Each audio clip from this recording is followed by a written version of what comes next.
આજે હું તમને એક એવી વાત કહેવા જઈ રહ્યો છું જે તમારી કે તમારા ફેમિલી મેમ્બરની જિંદગી બચાવી શકે છે. માત્ર 6 મંથ્સ પહેલા એક પેશન્ટ મારા ક્લિનિકમાં આવ્યું અને 42 યર્સના ફિમેલ હતા અને તેમની કમ્પ્લેન એ હતી કે તેમનું એક પેટ ફૂલાયેલું લાગતું હતું. તો તેમણે મને કહ્યું કે ડોક્ટર આમ તો મને કઈ વાંધો નથી પણ પેટ ફૂલાય છે એટલે મને એવું થયું કે હું બતાવી દઉં. અને મેં તેમને એક્ઝામિન કર્યું અને તેનું ડાયગ્નોસિસ સાંભળીને તમે ચોંકી જશો. તેને 3rd સ્ટેજનું ઓવેરિયન કેન્સર હતું. હવે દુઃખની વાત એ છે કે 6 મંથ્સ પહેલા જ જો એમના સિમ્ટમ્સ ખ્યાલમાં આવી ગયા હોત તો એમની સિચ્યુએશન એકદમ અલગ હોત. શું તમને ખબર છે કે ઓવેરિયન કેન્સર એક સાયલેન્ટ કિલર કહેવામાં આવે છે? શું કામ કહેવામાં આવે છે? બીકોઝ 75% કેસીસમાં તે ડાયરેક્ટ 3rd કે 4th સ્ટેજમાં જ ખ્યાલ આવે છે. તો આજે હું તમને એવા 7 લક્ષણો વિશે એજ્યુકેટ કરીશ જેનાથી ઓવેરિયન કેન્સર વહેલું પકડાઈ શકે છે. તો ચાલો ફટાફટ ચેનલને સબસ્ક્રાઇબ કરી દો અને વિડીયોને લાઇક અને શેર કરજો. હું છું ડોક્ટર સાર્થક Siddhpara and welcome to the gynaec show with સાર્થક સિદ્ધપરા. આજે ડોક્ટર અંજલિની જગ્યાએ હું આવ્યો છું અને થોડા સમયમાં તમને ખ્યાલ આવી જશે કે ગાયનેક સર્જન ડોક્ટર અલગ હોય છે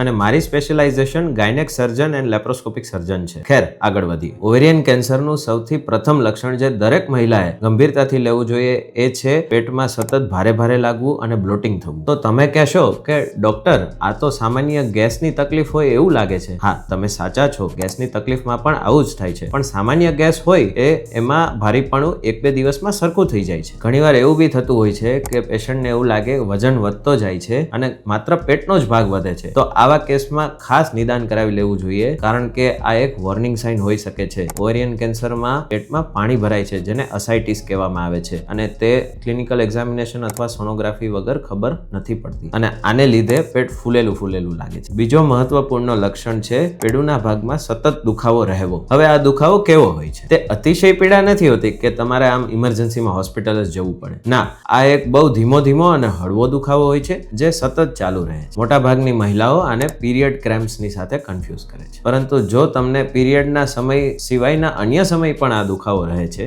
અથવા તો જો તમે મેનોપોઝમાં છો અને આવો દુખાવો અનુભવો છો તો આ ચિંતાજનક હોઈ શકે છે. તમારે થોડું પણ લેટ કર્યા વગર ચેકઅપ્સ કરાવી લેવા જોઈએ. અને ત્રીજું લક્ષણ જે બહુ કોમન છે પણ મોટા ભાગે ઇગ્નોર કરવામાં આવે છે, ખાવાની ઈચ્છામાં અચાનક ઘટાડો અને થોડું ખાવાથી જ પેટ ભરાઈ જતું હોય એવું લાગવું. આ થાય છે કારણ કે ટ્યુમર પેટની જગ્યા ભરી લે છે અને પેટ ઉપર દબાણ આવે છે. હવે આવા લક્ષણ તો તમે કદાચ ક્યારેક તીખું ખાઈ લીધું હોય અને હોજરીમાં સોજો આવ્યો હોય તો પણ થઈ શકે છે. પણ આ ચિંતાજનક લક્ષણ ક્યારે ગણી શકાય? જ્યારે તમને મહિનામાં આવું 12 થી 13 વખત થાય છે ત્યારે. હવે હું તમને એક એવું લક્ષણ જણાવીશ જે 90% લોકો ઇગ્નોર કરે છે.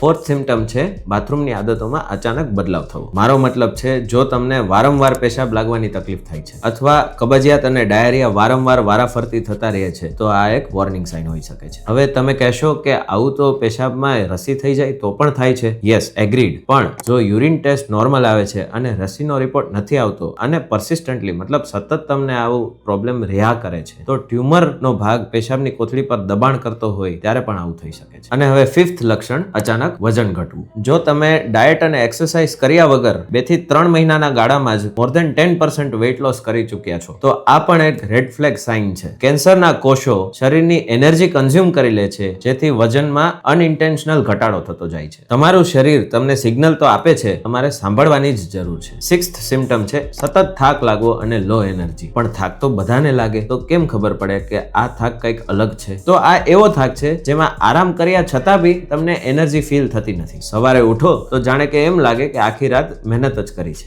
ઓવેરિયન કેન્સરથી શરીરમાં અનિમિયા પણ થઈ શકે છે અને ઉપરથી શરીરની ઇમ્યુનિટી કેન્સર સાથે સતત ફાઇટ કરતી હોય છે જેના લીધે તમને સતત થાક અનુભવાય છે. અને હવે 7મો અને છેલ્લો સિમ્ટમ જેનાથી ખૂબ જ ક્લિયરલી જાણી શકાય છે કે તમને ઓવેરિયન કેન્સર હોઈ શકે છે અને એ છે પીઠમાં નીચેના ભાગમાં દુખાવો. આ દુખાવો ખાસ કરીને લોઅર બેક અને પેલ્વિક એરિયામાં થાય છે. જ્યારે ટ્યુમર મોટું થાય છે ત્યારે તે પેલ્વિસના આસપાસના અવયવો પર દબાણ કરે છે જેથી પેલ્વિક પેઇન અથવા લો બેક એક સતત રહે છે. ઘણી મહિલાઓ આના માટે ફિઝિયોથેરાપી કરે છે, પેઇન કિલર્સ ટ્રાય કરે છે પણ સિમ્ટમ્સ રિઝોલ્વ નથી થતા અને દુખાવો સતત કન્ટિન્યુ રહે છે. ઓકે, આ તો બધા લક્ષણો થયા પણ હવે ઓવેરિયન કેન્સરથી દૂર રહેવા માટે આપણે શું કરી શકીએ? તો આગળ એ પણ જાણીએ. અને જો હજુ પણ તમે વિડીયોને લાઈક ન કર્યો હોય તો પ્લીઝ લાઈક કરી દો અને ચેનલને સબસ્ક્રાઇબ કરી દો. હવે અમુક ટિપ્સ જે મને લાગે છે કે મારે અહીંયા આપવી જરૂરી છે. ફર્સ્ટ, જો તમને ઉપર જણાવેલ 7 લક્ષણોમાંથી કોઈ પણ 2 કે 2 થી વધુ લક્ષણો 2 થી 3 અઠવાડિયા સુધી સતત અનુભવાય છે તો તમારે તમારા ગાયનેકોલોજિસ્ટને તાત્કાલિક મળી લેવું જોઈએ. જ્યારે તમે તમારા ગાયનેકોલોજિસ્ટ પાસે જશો તો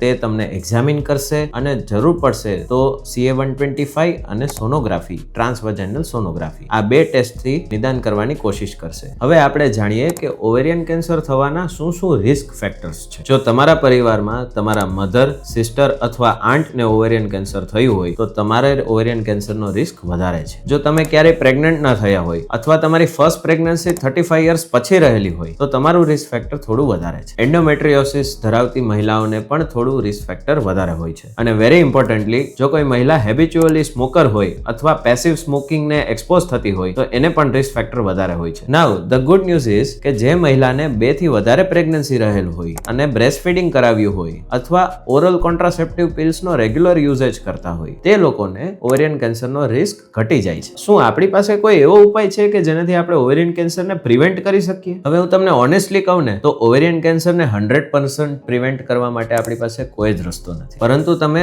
અમુક વસ્તુઓનું ધ્યાન રાખીને ઓવેરિયન કેન્સરનું રિસ્ક ઘટાડી શકો છો. પહેલું, તમારો વેઇટ કંટ્રોલમાં રાખો. ઓબેસિટી ઓવેરિયન કેન્સરનું રિસ્ક 30% થી વધારે કરી શકે છે. સેકન્ડ, નિયમિત એક્સરસાઇઝ કરો. આખા અઠવાડિયામાં મિનિમમ 150 મિનિટ્સ એક્સરસાઇઝ ડેફિનેટલી કરવી જ જોઈએ. થર્ડ, તમારા આહારમાં ફ્રૂટ્સ, ગ્રીન લીફી વેજીટેબલ્સ અને ફાઈબરની માત્રા વધારે હોવી જોઈએ. ફોર્થ, સ્મોકિંગ અને ડ્રિંકિંગની આદત ટાળો અને વર્ષમાં મિનિમમ એક વખત તમારા ગાયનેકોલોજિસ્ટ પાસે એકવાર રૂટીન ચેકઅપ કરાવી લો. ખાસ કરીને જો તમારી એજ 40 વર્ષથી વધારે છે અથવા તમારે કોઈ family history of ovarian cancer છે તો તમારે સમયસર ચેકઅપ કરાવી લેવું જોઈએ. યાદ રાખો, શરૂઆતના સ્ટેજમાં પકડાયેલું ઓવેરિયન કેન્સરને 90% સુધી ટ્રીટ કરી શકાય છે, જ્યારે 3rd કે 4th સ્ટેજમાં ઓવેરિયન કેન્સર પકડાય તો એનો ટ્રીટમેન્ટનો દર માત્ર 30% રહે છે. ડિફરન્સ માત્ર ટાઈમલી ડાયગ્નોસિસનો છે. નાના સિમ્ટમ્સની પાછળ પણ મોટી તકલીફ હોઈ શકે છે, એટલે સમયસર ચેકઅપ કરાવતા રહો. તો મિત્રો, આ વિડીયો બનાવવાનો મારો પર્પસ ફક્ત તમને એજ્યુકેટ કરવાનો હતો, તમને ડરાવવાનો ન હતો. જો કોઈને ઓવેરિયન કેન્સરનું ડાયગ્નોસિસ થાય છે તો જરાય ગભરાવાની જરૂર નથી.